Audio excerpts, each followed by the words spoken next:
বাঙালির, হিন্দুর, মানুষের অত্যন্ত প্রিয় ধাতু সোনা। আর আমাদের বিয়েতে সোনার গহনা যৌতুক দেয়া, সোনার আংটি, হার এগুলো দেয়া, এটা একটা খুব স্বাভাবিক ঘটনা। এই সোনার উপরে একটা স্বর্ণ নিয়ন্ত্রণ আইন হয়েছিল 1960 সালে। 1960 সালে স্বর্ণ নিয়ন্ত্রণ আইন হয়। বৈদেশিক কারণ দেখানো হয়েছিল।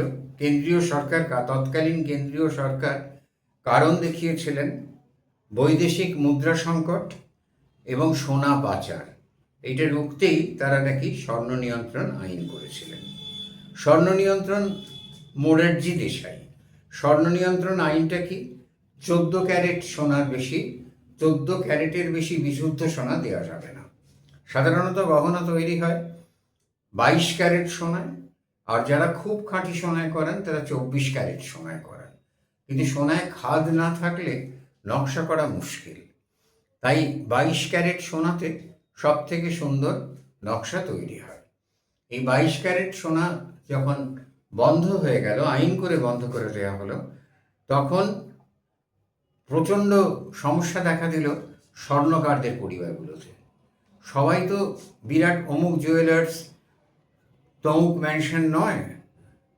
সাধারণ একটা ছোট ঘরের মধ্যে বসে সারাদিন টুকটুক টুকটুক করে নেহাইয়ের ওপর ঠুকে সোনার গয়নার কাজ করেন, এরকম স্বর্ণকার তো প্রচুর আছেন আমাদের দেশে, এবং তাদের সংখ্যাই বেশি। ট্র্যাডিশনাল স্বর্ণকার, এরা বাড়িতে গিয়ে গিয়ে গিয়ে গয়না করেন, বিয়ের সময় গয়নার বরাত নেন। একটা বিয়ের গয়না পেলে টাকা ধার করে সোনা, বড়বাজার থেকে সোনা কিনে এনে এদের গয়না করে ডেলিভারি দিতে হয়। বড়বাজার থেকে কেনা ক্যাটলগ দেখিয়ে এরা গয়না পছন্দ করান, ছোট স্বর্ণকার। কিন্তু এই স্বর্ণকারেরা দীর্ঘদিন ধরে ব্যবসা করে টিকে আছেন। সবাই বড় বড় জুয়েলার্স নয়, সবাই পাশাপাশি পাথরের ব্যবসা নেই। এদের বললে এরা হয়তো পাথর এনে দেন, কিন্তু পাথরের ব্যবসা সবার নেই। এই স্বর্ণকারীদের উপরে নেমে এলো অভিশাপ নেমে এলো। সাধারণ মধ্যবিত্ত গৃহস্থ তাদের যেটুকু সোনা জমানো ছিল বার করতে ভয় পেল, কারণ ঊর্ধ্বসীমাও হয়তো বাঁধা হয়েছিল বা বাঁধা হবে, এরকম একটা কিছু রটনা ছিল বাজারে। এত বেশি সোনা প্রতিটা ফ্যামিলি রাখতে পারবে না। তো সেই যে 22 ক্যারেটের সোনা যাদের কাছে আছে, প্রত্যেকের বাড়িতেই ছিল, কিছু না কিছু তো থাকবেই। কারণ ওই আইনটা ঘোষিত হবার আগের দিন পর্যন্ত তো 22 ক্যারেটের সোনাই লেনদেন হয়েছে। সেখানে 14 ক্যারেটের তো প্রশ্ন ওঠে না। 14 ক্যারেটের সোনা খুবই দুর্বল, টিনের মতো একেবারে। তো সেই যে সমস্ত স্বর্ণকারেরা, তারা যাদের বাড়িতে ছিল তারা লুকিয়ে ফেললেন। তারা বললেন এই সোনা আর আমরা আপাতত বাইরে নিয়ে যাবার কোনো প্রশ্ন নেই। সোনার গয়না তৈরি করাই বন্ধ হয়ে গেল। 14 ক্যারেটের সোনা হতে লাগলো না। এই সময়টা আমি যতদূর জানি, লুকিয়ে চুরিয়েও, পেছনের দরজা দিয়েও 22 ক্যারেট সোনা করেনি কেউ, কারণ কঠোর আইন করা হয়েছিল। আর সব থেকে দুঃখের বিষয় কি জানেন? এই সময় এক একটা বিয়ের ডেট আসতো, পৈতে অন্নপ্রাশনের দিনগুলো পড়তো। আত্মীয় স্বজনের দুঃখের কথা ছেড়ে দিন, যারা সোনার উপর নির্ভর করে বেঁচে থাকতেন সেই মানুষদের উপরে বলতে খারাপ লাগছে আমার, অনেকেরই জীবনে দাড়ি টেনে দিয়েছিল এই স্বর্ণ নিয়ন্ত্রণ আইন। জীবনকে শেষ করে দিয়েছিল। সোনা গলানোর জন্য যে বিশেষ পদার্থটি এদের কাছে সঞ্চিত থাকতো, যাতে সোনা গলে না বা সোনা বিবর্ণ হয় না, কিন্তু খাতগুলো গলে যায়, এরা সেই পদার্থটিকে শেষ সম্বল হিসেবে গ্রহণ করেছিলেন, যাতে দেনা, সংসারের যারা রয়েছে তাদের মুখে অন্ন তুলে দেওয়া যাচ্ছে না, সমস্ত যন্ত্রণার হাত এড়াবার জন্য একাধিক মিছিল হয়েছিল কলকাতায় এদের নিয়ে। শোভাযাত্রা বলছি না, দুঃখ মিছিল। এরা যন্ত্রণা নিয়ে চলে গিয়েছিলেন আমাদের মাঝখান থেকে। কিন্তু সেই স্বর্ণ নিয়ন্ত্রণ আইন, এক একজন সরকার আসেন দেশের ভালোর জন্যে, নিশ্চয়ই, আমি ক্ষুদ্র বুদ্ধি, বুঝি না, দেশের ভালোর জন্যে নিশ্চয়ই আইন তৈরি করেন।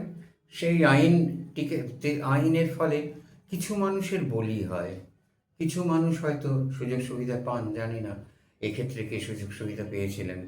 সোনা পাচার বন্ধ হয়েছিল কিনা তাও জানি না, বিদেশি মুদ্রার যে ঘাটতি হয়েছিল কিনা সেটাও পূরণ হয়েছিল কিনা তাও জানি না, কিন্তু এটুকু শুধু জানি কিছু মানুষের ঘাটতি হয়ে গিয়েছিল সংসারগুলোতে, যারা আর ফিরে আসেননি, যাদের পূরণ হয়নি।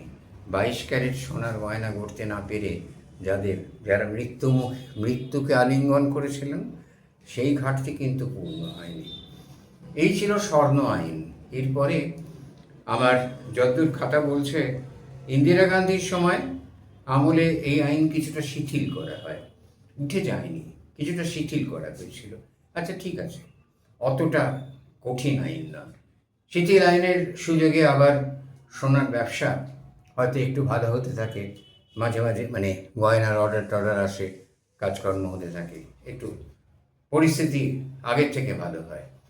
কিন্তু পরিস্থিতি সম্পূর্ণ ভালো হয় না, কারণ মানুষ তো সারা জীবন ধরে জমিয়ে অবাধে গয়না গড়ায় বাড়িতে বিয়ে টিয়ে থাকলে সেই জিনিসটা বন্ধ হয়ে গেছিল। আর 1960 সালে এই আইনটা যখন তৈরি হয় তখন ভীষণ একটা অশান্তি তৈরি হলো। এরপর 1990-তে 60-90 30 বছর ধরে এই ঘটনা চলে। প্রথম দিকে ধাক্কায় যে দু একজন মারা যান, পরে কিন্তু অনেকেই এই ব্যবসা ছেড়ে দেন বা নিজের জীবনে একটা লাল দাড়ি টেনে দিতে বাধ্য হন। এই আইনটা ওঠে 1990 সালে। 1990 সালে আবার এই আইন উঠে যায়, মানুষ সাধারণভাবে 24 ক্যারেটের সোনা আবার পায়ে ফিরে পড়তে আরম্ভ করে। 18 ক্যারেটের সোনার গয়নাও হতো। এই যে অদ্ভুত একটা নীতি হয়েছিল, কেন হয়েছিল আমি জানি না। আমি এই নীতির কোনো রাজনৈতিক সমালোচনা আমি করছি না, কারণ আমি রাজনীতিবিদ নয়, রাজনীতি সম্বন্ধে আমার ধারণা স্বচ্ছ না অস্বচ্ছ ধারণা। কিন্তু আমি ঘটনাকে তুলে ধরি। আজকের প্রজন্ম 1960-এর স্বর্ণ আইন হয়তো জানে না, জানার কথাও না। আর পুরনো দিনের কথা বলার জন্য কিছু মানুষ তো চাই যারা পুরনো দিনের কথা বলে যাবেন। অনেক কিছুই আমরা জানি না, কিন্তু সেই পুরনো দিনের কথা বলার মধ্যে পুরনো দিনের সরকার বাতিল হয়ে গেছে, নতুন সরকার এসেছে, তার মানে এই নয় পুরনো দিনের কথা বলা মানে আমি কোনো একটি বিশেষ রাজনৈতিক উদ্দেশ্য প্রণোদিত হয়ে কোনো দলকে ওপরে তোলার চেষ্টা করছি। আমি কে বলুন তো? আমি ওপরে তুললে ওপরে উঠবে কেন? আর আমি নিচে নামাতে চাইলেই বা নিচে নামবে কেন? সমালোচনা করার অধিকার সবার আছে, আমি সমালোচনাও ঠিক করছি না। আমি ঘটনাটা আপনাদের সামনে তুলে ধরলাম যে 1960 সালে এইভাবে একটা স্বর্ণ আইন তৈরি হয়েছিল, যে স্বর্ণ আইন 1990 সালে ওঠে। মাঝখানে কিন্তু অনেকগুলো প্রাণ শেষ হয়ে গিয়েছিল, যেটা আর কোনো দিন ফেরেনি, যারা ওই ব্যবসার সম্পূর্ণ শেষ হয়ে যাওয়াতে মৃত্যু মুখে পতিত হয়েছিল। সেই জন্যে বিষয়টা আপনাদের জানালাম। আশা করি আপনাদের যদি ভালো লাগে, তাহলে একটা নতুন, যেটা এখনকার প্রজন্ম জানে না, এরকম একটা বিষয় জানাতে পারলাম বলে আমারও ভালো লাগবে। আমি কোনো পক্ষপাত দুষ্ট নয়, আমার পক্ষপাত ইতিহাসের প্রতি।